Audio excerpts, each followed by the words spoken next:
우리 오늘 하나님 말씀은 느헤미야 3장 1절에서 32절인데요. 너무 힘들어 하실 것 같아서 10절까지만 이렇게 읽도록 하겠습니다. 한 절씩 교독하겠습니다. 그때 대제사장 엘리야십이 그의 형제 제사장들과 함께 일어나 양문을 건축하여 성별하고 문짝을 달고 또 성벽을 건축하여 함메아 망대에서부터 하나넬 망대까지 성별하였고, 그 다음은 여리고 사람들이 건축하였고, 또 그 다음은 이므리의 아들 삭굴이 건축하였으며, 어무는 하스나의 자손들이 건축하여 그 들보를 얹고 문짝을 달고 자물쇠와 빗장을 갖추었고, 그 다음은 학구스의 손자 우리의 아들 무레못이 중수하였고, 그 다음은 무사세벨의 손자 베레기야의 아들 무술람이 중수하였고, 그 다음은 바나의 아들 사독이 중수하였고, 그 다음은 드고아 사람들이 중수하였으나 그 귀족들은 그들의 주인들의 공사를 분담하지 아니하였으며, 옛 문은 바세아의 아들 요야다와 부소디아의 아들 무술람이 중수하여 그 들보를 얹고 문짝을 달고 자물쇠와 빗장을 갖추었고, 그 다음은 기브온 사람 물라디아와 메르노 사람 야돈이 강서쪽 총독의 관할에 속한 기브온 사람들 및 미스바 사람들과 더불어 중수하였고, 그 다음은 금장색 할헤야의 아들 우시엘 등이 중수하였고, 그 다음은 향품 장사 하나냐 등이 중수하되 그들이 예루살렘의 넓은 성벽까지 하였고, 그 다음은 예루살렘 지방의 절반을 다스리는 후레의 아들 르바야가 중수하였고, 그 다음은 하루마베 아들 여다야가 자기 집과 마주 대한 곳을 중수하였고, 그 다음은 하삼리아의 아들 핫두스가 중수하였고, 이렇게 끝까지 32절까지 누가 어디를 중수했고 누가 어디를 중수했고 이렇게 나오는 본문입니다. 여러분, 아주 오래전에 제가 어떤 책에서 읽은 건데요, 어떤 책인지 잘 기억이 안 나서 그렇긴 하지만 이런 이야기를 본 적이 있습니다. 어떤 교회에 한 성도님이 이제 교회 담임 목사님께 이런 메시지를 보냈습니다. 목사님, 저 이제 교회 안 나가요. 목사님, 앞으로 교회 공동체에 나가지 않고 혼자서 신앙생활을 하겠습니다. 그냥 혼자서 집에서 예배드리고 신앙생활을 하겠습니다. 굳이 왜 공동체에 나가서 함께 신앙생활을 해야 되는지 이유를 모르겠습니다. 앞으로는 개인적으로 그렇게 지낼 테니 그렇게 알면 좋겠습니다. 뜨끔하신 분 혹시 계신가요? 참 난감한 상황이죠. 이 담임 목사님이 공동체의 필요를 모르겠다는 이 성도님의 말에 어떻게 해야 할까요? 이 목사님이 성도님을 집으로 초대했습니다. 그 추운 겨울이었기 때문에 벽난로가 이렇게 피워져 있었고, 성도님과 함께 거실에 앉아서 대화를 나누면서 이 목사님이 벽난로 속에서 활활 타오르고 있는 숯 덩이들 속에서 한 덩이 숯을 꺼내서 밖에 꺼냈습니다. 곧 그 한 덩이 숯은 그렇게 활활 타오르더니 그냥 곧 이내 꺼져버리고 말았던 거죠. 이 모습을 본 성도님이 그 다음 주일에 왔을까요? 안 왔을까요? 왔다고 합니다. 네. 여러분, 우리에게 교회 공동체는 어떤 의미입니까? 샘물교회 공동체는, 더 정확하게 또 세부적으로 우리 청년부 청년회 공동체는, 내가 속해 있는 목장 공동체는 지금 나에게 무슨 가치를 가지고 있고 지금 내 삶에 어떤 의미를 가지고 있습니까? 우리 중에도 이런 생각을 하는 사람들이 있습니다. 나 혼자 신앙생활 잘하면 되지, 굳이 공동체에 나아가서 같이 살아야 하나? 굳이 공동체가 필요한가? 이 청년들을 만나다 보면 가끔 이런 생각을 하는 사람을 만나게 돼요. 공동체가 왜 필요한지 모르겠다는 겁니다. 여러분, 우리에게 오늘 정말 중요한 질문인데요, 공동체는 우리에게 어떤 의미를 지니고 있습니까? 종교개혁자 칼빈은 이런 말을 했어요. 공동체 안에서 성장이 일어난다. 영적인 성장이 일어난다. 교회 공동체 안에서 모든 성장이 일어난다. 교회 공동체는 모든 믿음을 가진 우리의 어머니이시고 교사이고 양육자다 이런 이야기를 했습니다. 그리고 좀 더 강하게 이런 이야기를 해서 교회 공동체를 떠나서는 성장이 일어나지 않는다. 왜냐하면 하나님은 이 공동체를 통해서 직접 나타나셔서 야, 너 이렇게 해야 돼 하고 막 우리를 돌리시는 게 아니라 공동체를 통해서 우리의 연약한 부분을 강하게 붙드시고 모난 부분을 깎으시고 훈련시키시고 성장시키시기 때문이라는 겁니다. 작년 여름에 우리 청년부에서는요, 수련의 주제를 연합이라는 주제로 했던 적이 있습니다. 그때 저녁 집회 때 함께 나눴던 말씀이 요한복음 17장인데요. 이 말씀에는 예수님께서 제자들을 떠나시기 전날 밤에 제자들을 위해서 기도하신 내용이 나오고 있습니다. 무슨 기도를 하셨을까요? 예수님이 정말 이들을 이제 남겨두고 떠나셔야 돼요. 내일. 사랑하는 제자들, 문제도 많고 탈도 많지만 이 약하고 좀 어리석어 보이는 제자들, 이들을 위해서 하나님께 기도하는데 무슨 기도를 하셔야 할까요? 예수님은 이들이 하나가 되게 해주십시오라고 기도하셨어요. 이들이 한 공동체로서 하나가 되게 해달라고 기도하셨어요. 왜냐? 악에 빠지지 않고 이들의 믿음을 보전하기 위함입니다 라고 하셨습니다. 하나가 되어서 이 연약한 이들이 한 공동체를 이루어서 세상에서 악에 빠지지 않고 믿음을 보전하며 하나님 나라를 살아갈 수 있도록 이 공동체를 더 견실하게 하나가 되게 해달라고 하신 거예요. 여러분, 우리에게 공동체는 어떤 곳입니까? 참 겉으로 보기에는 그냥 매주 모이는 한 번 있는 모임, 2시간 정도 모였다 흩어지는 모임으로 비춰질지 모르겠지만 공동체는요 그렇지 않습니다. 공동체는 하나님이 우리를 보호하시는 울타리가 되고요, 우리의 삶을 변화시키시는 훈련소입니다. 예수님을 닮게 만들어 가시는 자리입니다. 하나님 우리 삶에 역사하시고 개입하시는 자리가 공동체입니다. 예전에 삶 공부를 하는데요, 강의를 마친 뒤에 한 성도님이 찾아오셨어요. 목장 모임을 오랫동안 했는데 그렇게 하면서 자기 자신이 굉장히 도덕적인 크리스천이구나라는 걸 깨달았다는 겁니다. 왜냐하면 혼자 신앙생활 했으면 몰랐을 텐데 하나님에 대해서 삶을 나누고 신앙의 교제를 하는 동안 나에게는 하나님이 그렇게 필요하게 느껴지지 않는 이유가 뭘까? 계속 이렇게 나누고 공동체 생활하다 보니 내가 정말 도덕적인 크리스천이었구나.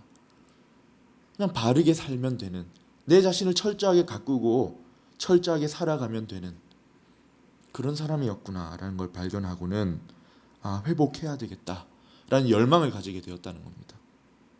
여러분, 이렇게 공동체는요, 하나님이 내가 어떤 사람인지 보게 하시고 어떤 부분이 뭐가 났는지 보게 하시고 그 부분을 직접 터치하시고 다듬어 가시고 성장시키시는 훈련소입니다. 우린 지금 느헤미야 말씀을 함께 나누고 있습니다. 이 느헤미야는요, 예루살렘 유다 공동체를 회복시키려는 엄청 뜨거운 열망을 품고 있었죠. 이 예루살렘 유다 공동체는 엄청난 의미를 가지고 있었어요. 왜냐하면 하나님이 세우시려고 했던 공동체이기 때문입니다. 하나님의 약속을 받은 공동체였어요. 이 공동체가 회복되어야 하나님을 향한 신앙을 그들이 지켜나갈 수 있고 악에 빠지지 않고 보존될 줄을 알았기 때문이죠. 2주에 말씀드렸던 것처럼 성벽은 최소한의 생계를 보호하는 장치였거든요. 이게 없으면 생계를 위협받을 뿐만 아니라 하나님을 향한 신앙도 지킬 수가 없는 겁니다. 성벽을 회복하는 것은 신앙 공동체였던 유대인들에게 굉장히 중요한 요소였던 거죠. 느헤미야는 우리가 이미 본 것처럼 이 하나님의 회복하는 일에 큰 관심을 가지고 기도했고 사명을 발견해서 왕의 허락과 후원을 받아서 예루살렘에 도착한 겁니다. 지난주 나눴던 2장에 나온 이야기예요. 왕의 허락이 담긴 조서를 받아가지고 예루살렘에 왔어요. 왕이 혹시 다칠까봐 군대 장관과 마병을 함께 보냈고 성벽과 자기 집을 지을 수 있는 재료까지 보내줬습니다. 수산성에서 예루살렘까지 1500km 걸어서 2달에서 4달까지 걸리는 거리를 왔어요. 그런데 느헤미야가 예루살렘에 도착했을 때 이 분위기가 어땠을까요? 야, 드디어 우리가 그렇게 말로만 듣던 페르시아의 술 맡은 관원, 우리 고향 출신 돌아왔다, 이렇게 환영했을까요? 장하다 느헤미야 뭐 이런 플랜카드라도 붙었을까요? 느헤미야가 도착했을 때 환영하는 분위기에는 아니었던 것 같습니다. 여기에 대한 아무런 언급이 없습니다. 성벽이 없어서 늘 두려움과 가난으로 고생하고 있던 유다인들에게 느헤미야는 별로 그렇게 반갑지 않은 사람일 수 있어요. 생각해 보십시오. 느헤미야는 부족함이 없이 살았어요. 왕이 보낸 군대 장관과 마병을 이끌고 왔습니다. 우리의 삶을 이해할 수 있을까? 저 사람이 우리의 가난을 알 수 있을까? 우리 아픔을 이해해 줄까? 별로 그렇게 반가워하지 않았던 것 같습니다. 느헤미야가 도착하자 산발락과 도비야, 지난주에 봤던 것처럼 견제하기 시작합니다. 근심하기 시작했습니다. 여러 가지 정치적인 문화적인 견제, 입장이 다른 사람들 사이에서 긴장이 돌기 시작했던 것이죠. 느헤미야가 왔는데 마중 나온 사람이 있다거나 뭔가 긍정적인 표현이 없습니다. 마음이 무너진 삶을 살고 있던 사람들을 데리고 이제 느헤미야가 성벽을 건축해야 되는데 분위기를 살펴보니 그리 쉽지는 않을 것 같은 거죠. 이런 상황에서 느헤미야가 해낸 일이 무엇입니까? 도착하고요. 52일 만에 예루살렘 성벽을 다 이렇게 건축을 했어요. 140년 동안 멈추어 있던 일. 13년 전에 한 번 더 시도했다가 실패한 뒤로 다시 한번 완전히 무너지고 불타버렸던 성벽을 회복했습니다. 그냥 우리 사는 뭐 집 같은 이런 얇은 벽이 아니에요. 성벽은 군사적인 목적으로 방어 수단입니다. 정확하게 모르겠지만 5m 정도 되는 두께라는 말도 있습니다. 이 엄청난 일을 52일이라는 짧은 시간 안에 해낸 거예요. 이렇게 느헤미야는 예루살렘 성벽을 다시 건축했고 하나님의 공동체를 다시 회복하는 일을 감당한 겁니다. 오늘 읽은 3장을 지배하고 있는 단어가 뭐냐면 중수했다는 거예요. 영어로 리페어했다는 거예요. 수리했다, 보수했다는 뜻입니다. 이거는요, 첫 번째로는 진짜 무너진 곳을 고쳤다는 의미도 있지만 두 번째 의미가 더 많습니다. 어떤 약해진 부분을 더 강하게, 견고하게, 견실하게, 굳건하게 만든다는 뜻입니다. 완전히 무너진 부분은 다시 세우고 약해진 부분, 보강해야 될 부분은 더 강하고 굳건하게 만들었다는 뜻입니다. 여러분, 우리에게도 하나님이 주신 공동체가 있죠. 공동체는 여러분에게 어떤 의미가 있습니까? 목장 모임, 청년부 청년회 공동체는, 샘물교회 공동체는 여러분들에게 어떤 의미가 있습니까? 여러분, 공동체는요, 하나님이 주신 선물입니다. 공동체는 성벽과 같이 우리의 신앙의 생명을 보호하기 위한 장치입니다. 우리가 속한 공동체는 이 세상에서 하나님이 우리에게 주신 믿음을 보존하고 발전시키는 장소입니다. 공동체는 하나님의 선물이에요. 그렇다면 우리도 느헤미야처럼 예루살렘의 공동체처럼 우리 공동체를 리페어해야 됩니다. 부정적인 의미로 무너졌으니까 세워야 된다는 말이 아니라, 물론 그런 부분이 있다면 세워야 되겠지만 약한 부분, 더 발전시켜야 되는 부분은 더 굳건하고 강건하게 세워가야 된다는 겁니다. 어떻게 그렇게 할 수 있을까요? 어떻게 더 아름답고 건강하게 내게 주신, 하나님이 주신 공동체를 세워갈 수 있습니까? 우리 목장 공동체를, 우리 청년부 청년회 샘물교회, 우리가 속한 공동체를 어떻게 하면 더 건강하게 세워갈 수 있습니까? 누군가 임명된 리더들만 해도 되는 그런 사역입니까? 느헤미야가 다시 회복시킨 이 예루살렘 성벽이 어떤 의미가 있는지를 살펴보면서 몇 가지 답을 좀 찾아가려고 합니다. 여러분, 3장 우리가 읽어봤지만 잘못 읽으면 굉장히 지겹습니다. 혀도 꼬이고요. 무슨 의미인지도 모르겠어요. 1절부터 마지막 32절까지 계속 똑같은 이야기예요. 그 구간을 짓는데 동참했던 사람 이름, 위치만 바뀌고 모든 동사가 똑같이 나옵니다. 그런데 이 본문에 담긴 몇몇 특징들이 있어요. 이 특징을 중심으로 이 성벽을 다시 지은 것이, 건축한 것이 우리에게 어떤 의미가 있는지를 살펴보려고 합니다. 첫 번째로, 공동체를 건강하게 세우고 회복하고 보수하고 수리하는 일에 모두가 동참해야 됩니다. 하나님이 주신 공동체는요, 몇몇 소수의 리더들만 하는 일이 아닙니다. 공동체를 위해 헌신하는 일은 우리 모두를 향한 하나님의 부르심입니다. 우리 청년부에도 20살 막내들이 있어요. 예외가 아닙니다. 그 누구도 예외가 아닙니다. 공동체를 섬기고 세우는 일은 우리 모두를 향한 하나님의 부르심이라는 게 그 첫 번째 우리가 기억해야 할 사실입니다. 왜냐하면 느헤미야의 예루살렘 성벽 회복에서 가장 중요한 특징이 뭐냐면 모두가 참여했다는 거예요. 온 공동체가 동참했다는 것이기 때문입니다. 성벽 건축 공사는 45개의 구간으로 나누어서 진행이 됐습니다. 그것도 한 군데 한 군데 착착 진행된 게 아니라 동시에 진행이 됐습니다. 총 10개의 성문을 완성합니다. 여기 언급된 대표자들의 이름만 75명이에요. 온 공동체 사람들이 하나가 되어서 다 참여한 거예요. 심지어 당시는요, 남성 중심 사회였습니다. 그럼에도 불구하고 딸들이 참여했다는 말을 일부러 적어놨어요. 12절에 보면 그 다음은 예루살렘 지방 절반을 다스리는 살룸과 할로에스의 아들 살룸과 그의 딸들이 중수했다고 합니다. 그리고 여리고 사람들이 또 건축했다고 합니다. 여러분, 여리고는요, 예루살렘에서 좀 멀리 떨어져 있는 30km 정도 떨어져 있는 지역이에요. 예루살렘에 살지 않는 사람들도 동참했습니다. 이 성벽 안에 살지 않아요. 이 성벽을 짓는다고 해서 자기들에게 주어지는 이익이 비교적 적을 수 있습니다. 하지만 이들도 공동체의 회복을 위해 동참했습니다. 2절에 나오는데요, 여리고 사람이 건축했다. 대부분은 또 누구의 아들이 건축했다는 기록이 대부분이거든요.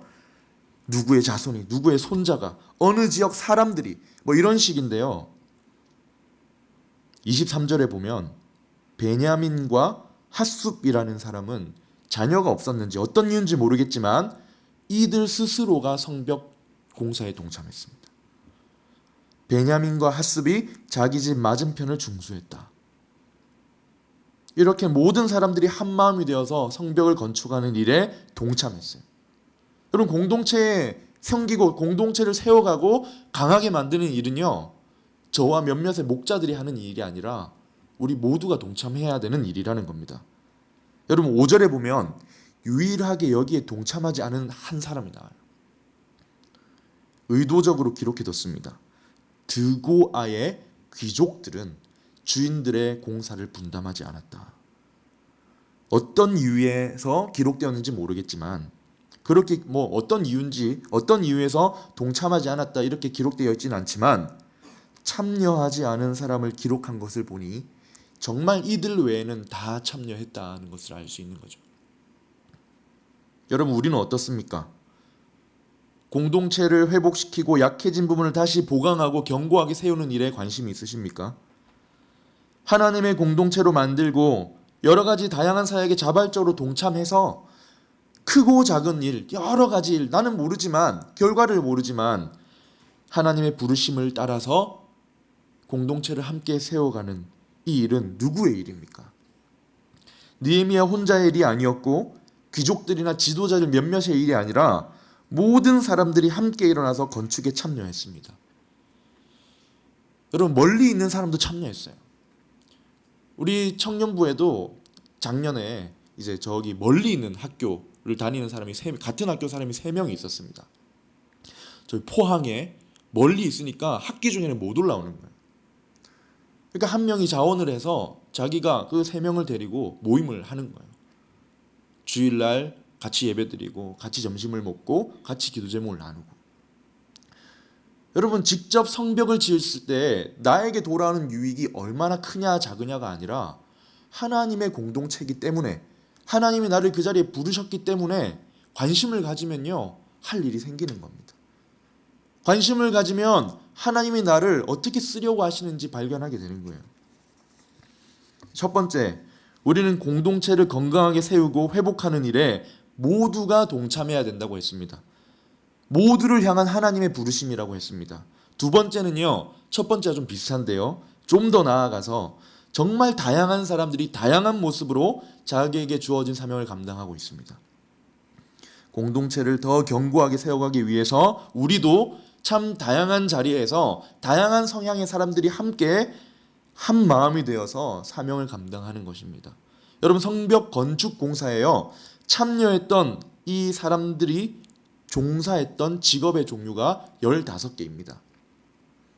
사회적으로 아주 다양한 지위에 있던 사람들이 하나가 되어서 다 동참한 거예요. 소수의 사람이 아니라 다양한 직업군들이 다 동참했습니다. 어떤 직업들이냐면 첫 번째로 대제사장들이 동참했어요.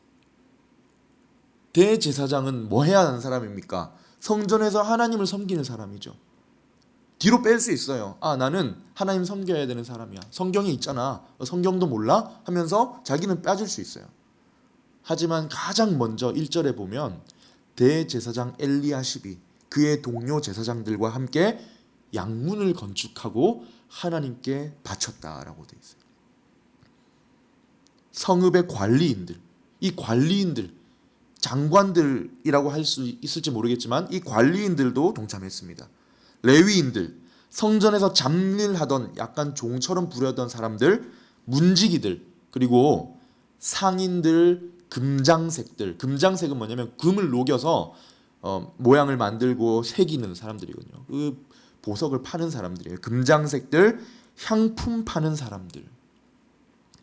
총 15가지 직업군에 속한 사람들이 참여했습니다.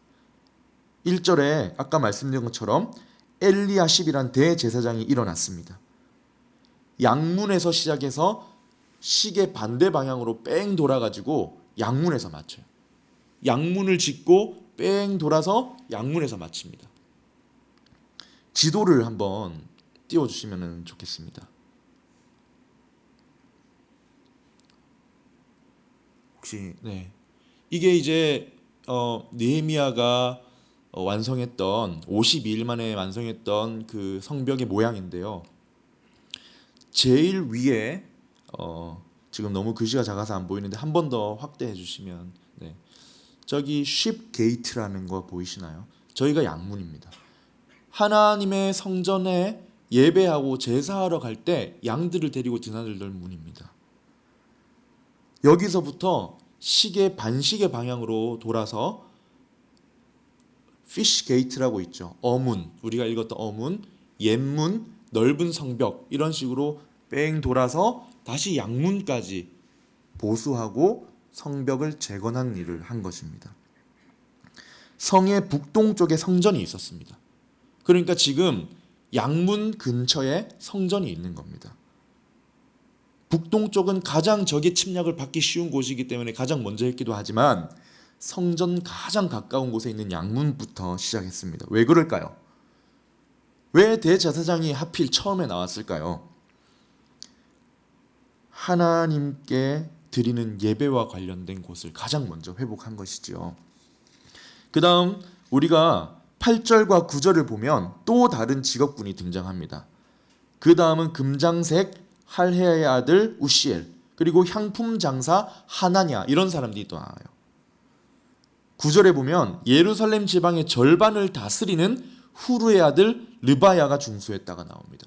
여러분, 금장색이 누구라고 했죠? 금을 부어서 녹여서 물건을 만들거나 새기는 공예가들이에요. 이 사람들은요, 손이 굉장히 귀한 사람입니다. 손 다치면 밥줄이 끊겨요.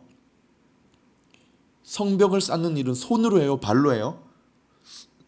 손으로 하잖아요. 아시죠? 네. 손으로 하는 이 험한 일에 손을 가장 귀하게 여기는 사람들도 동참했습니다. 얼마든지 핑계 댈 수 있는 사람 아닙니까? 나는 직업상 손을 보호해야 되니까 이런 굳은 일은 좀 빠져야겠어. 더 적합한 네가 해. 뭐 이렇게 할 수도 있잖아요. 향품 장사도 나오죠.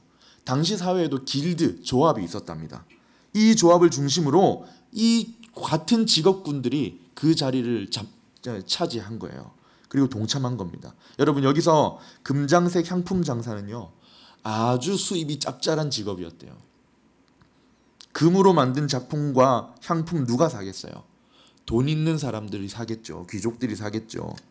아주 좋은 직업이었답니다. 이들이 50일 동안 공사에 투입되면 수입에 치명적일 수 있잖아요. 그런데 공동체를 위해서 자신의 유익을 내려놓은 겁니다. 여러분, 또 다스리는 자도 나오고, 그 당시 예루살렘 성은 여러 단위의 조직, 작은 마을들로 구성되어 있었는데 이 성읍을 관리하는 자도 동참했고요. 제사장들도 나오고요. 32절 마지막에 상인들도 나옵니다. 무슨 의미입니까? 공동체를 회복하고 건강하게 세워가는 이 귀한 일을 하기 위해서는 정해진 자격이 있는 사람이 따로 있는 게 아니에요. 마음이 있는 사람이 하는 겁니다.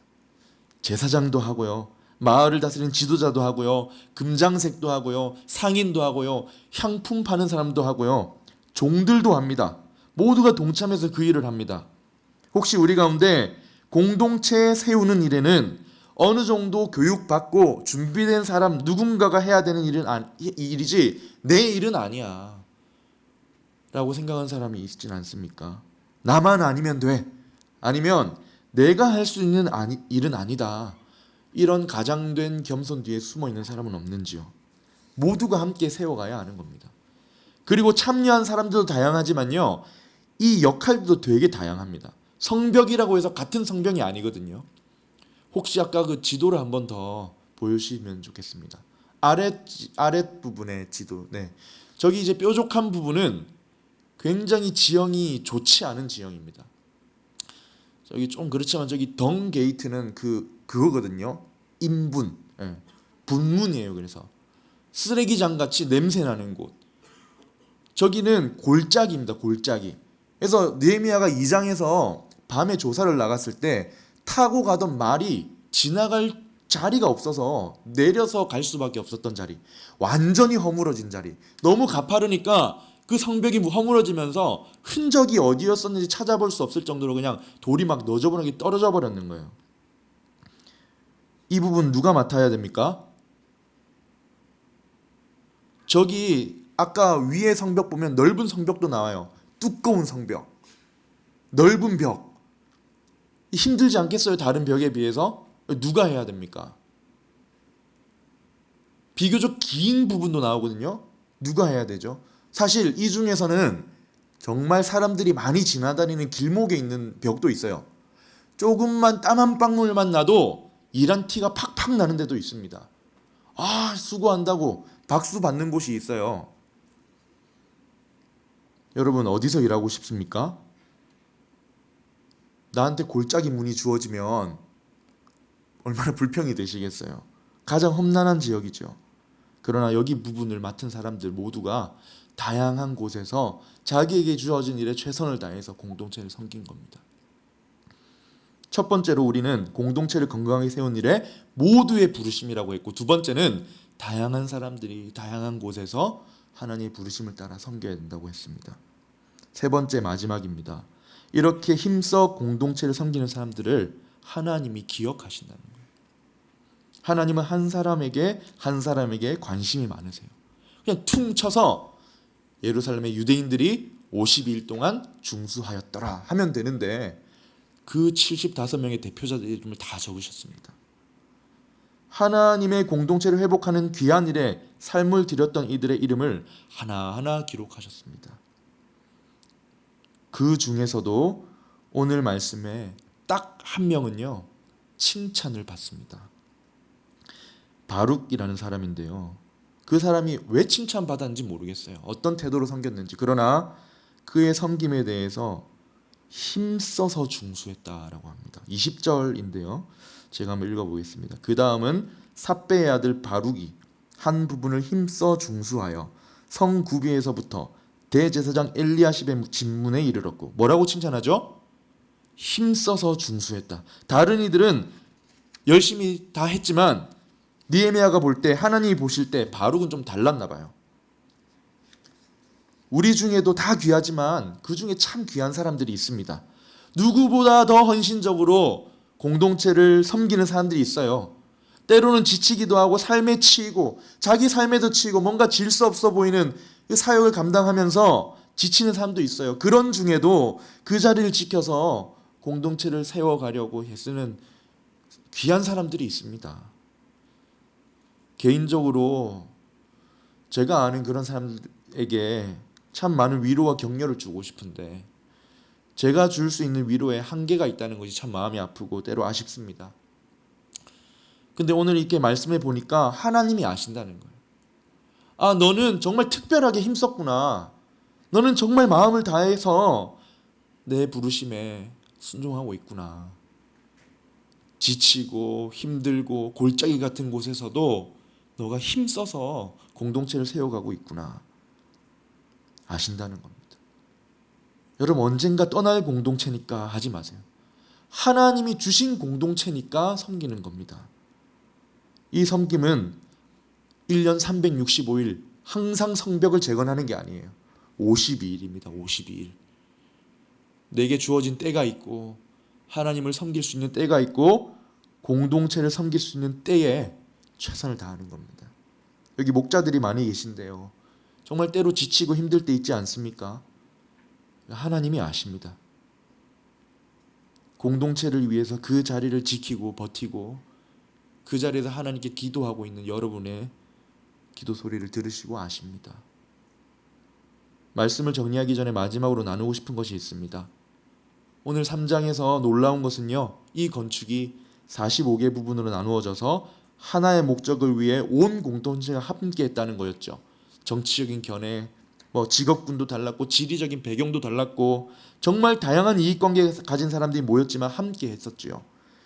드고의 귀족 외에 누구 하나 빠진 사람 없고 적들이었던 산발락과 도비아가 엄청 놀랄 정도로 빠르게 복구했습니다. 그런데요, 이렇게 설교를 준비하면서 한 가지 깨달은 게 있어요. 느헤미야가 바랐던 진정한 회복은 성벽을 다시 건축하는 게 아니었구나, 이걸 깨달았습니다. 지금 느헤미야가 바라고 왔던 진정한 회복이 일어났는데요, 이 진정한 회복은 단순히 성벽을 다시 재건하고 건축하는 게 아니었습니다. 느헤미야가 바랐던 진정한 회복은 공동체가 회복되는 것이었어요. 이 일이 어떻게 시작됐습니까? 누군가가 일어나 건축하자 하더니 막 사람들이 몰려들기 시작했습니다. 2장 18절에 이런 말씀이 있어요. 또 그들에게 하나님의 선한 손이 나를 도우신 일, 왕이 내게 이런 말씀을 전했더니 그들의 말이 뭡니까? 일어나 건축하자 하고 모두 힘을 내어 이 선한 일을 하려 하매 3장에서 중수해서 중수했더라, 이렇게 마치는 겁니다. 일어나 건축하자, 이 말을 누가 하는 건지 아세요? 느헤미야가 하지 않았어요. 공동체에 앉아있던 구성원들이 한 말입니다. 하나님의 비전을 들은 사람들이 하는 말입니다. 이겁니다. 우리가 말해야 되는 거예요. 목사님이 말하는 게 아니라 모두가 말해야 합니다. 일어나서 건축하자고. 여러분, 어떤 일이 있었습니까? 느헤미야가 진정에 있게 원했던 회복은 뭐였습니까? 어느덧 공동체가 진짜 하나가 되어 있는 거예요. 단순히 성벽만 이렇게 다시 세운 게 아니라 이 일을 하는 52일 동안 모두가 하나가 되어 있는 거예요. 성벽이 없어서 늘 침략당하고 가난하고 궁핍하고 두려움에 떨고 마음이 무너져 있던 사람들이 다시 마음이 일어나면서 하나님의 일에 동참하기 시작하면서 힘을 내어서 한 마음이 되어서 자신의 공동체를 위해, 가족을 지키기 위해 헌신하고 있는 겁니다. 느헤미야가 바랐던 진정한 회복이 이거였구나. 어떤 이들은 가족이 함께, 어떤 이들은 개인적으로 다양한 직업들이 모여서 느헤미야가 원했던 공동체 회복이 바로 이런 회복이었구나라는 것입니다. 성벽을 다시 쌓는 일을 통해서 진정한 공동체가 회복되길 원했던 것이죠. 다양한 사역들을 왜 합니까? 사역들을 통해서 진정한 공동체 회복을 바라는 것입니다. 여러분, 말씀을 맺겠습니다. 온 공동체가 하나 되어 참여해야 합니다. 다양한 일에 다양한 모습으로 사명을 감당하기를 결단해야 됩니다. 그런 우리를 누가 기억하시냐면 하나님이 기억하십니다. 그렇게 우리도 따라 해봐야 됩니다. 그렇게 따라 할 때 우리 목장 공동체가, 청년부 공동체가, 청년의 공동체가 진정한 회복과 은혜, 세워짐의 축복을 누리게 될 줄 믿습니다. 그런 은혜를 저와 우리 여러분들 함께 경험하게 되기를 주님의 이름으로 축원합니다. 우리 함께 찬양하겠습니다.